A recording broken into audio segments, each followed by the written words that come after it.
ride to a world beyond belief. How many times do your plans work out? Not just the big plans like career, marriage, family, but the simple plans like getting from point A to point B. That's all Al and Ann Larkin wanted to do. They were going to take the subway from their apartment to a dance club. And they had no idea that this simple plan would take them for the ride of their lives.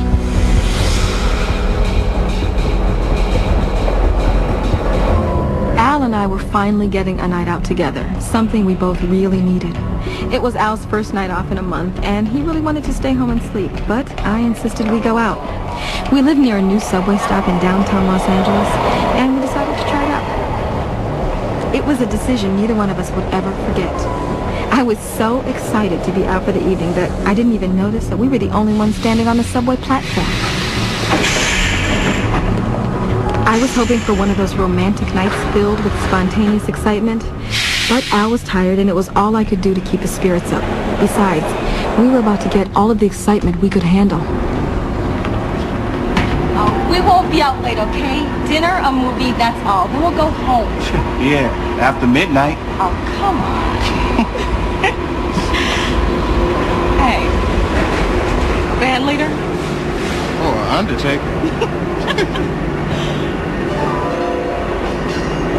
The man in the tuxedo was just the start of the strange things that we would experience that night.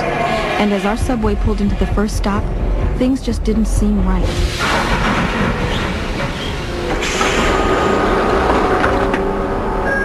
There was a weird energy going on, and Al was feeling it more than I was.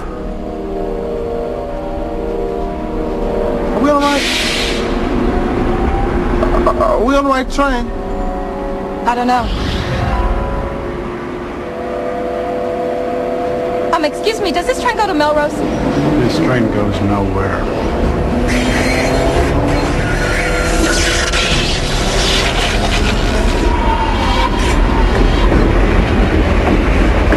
Hey, where'd he go? I don't know. You know, it's Saturday night. This car should be packed. I know, and where the sign to tell you which line you're on? I don't know. A station, look. Is that Melrose? I couldn't tell. Great. We're on a train that's been taken out of service. Are you sure about that? I don't know. Well, then what do we do now? We find a conductor. Of course, there was no conductor anywhere. Every car was empty, and then without any warning, the train began to speed up. And then it didn't feel like a speeding train anymore. It felt like a nightmare that was out of control. Come on. I can't do it! Wait a minute, there's a station here. Where? Right here. I don't care what station this is, we are getting off. Come on. Stop. Come on.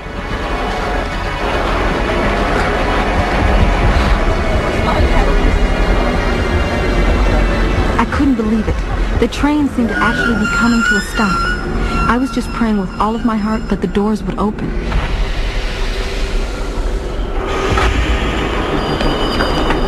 Right back where we started? We're good. Let's go home. Come on.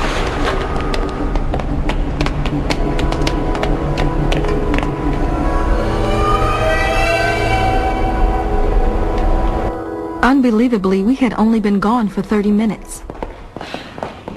But you're okay, right? Yeah, I am. Yeah, I smell gas. It's coming from Mrs. Ewing!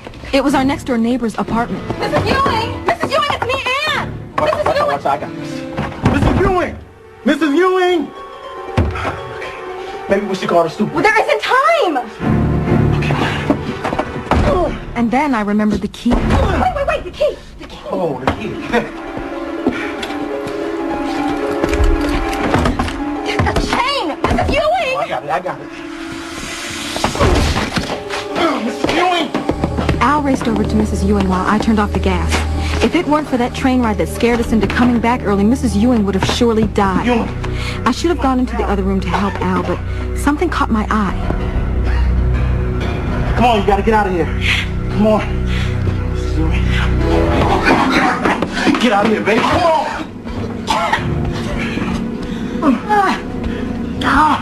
I must have turned the heater on and forgot to light it. Maybe we should take you to the emergency room. No, I'm all right. I'm just lucky you two smell the gas. Mrs. Ewing, who is this? Why? That's Edward, my husband. He passed away 29 years ago. He said he'd always watch over me. We were looking at the same man we saw on the train. He said he'd never leave me. Is this story possible?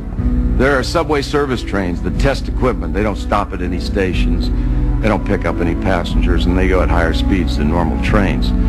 Could Ann and Al have gotten aboard one of those trains by mistake? But then, where did that other mysterious passenger come from? And was he really a double for Mrs. Ewing's late husband, or were the shadows of the subway playing tricks on their minds? Or are we playing tricks on yours?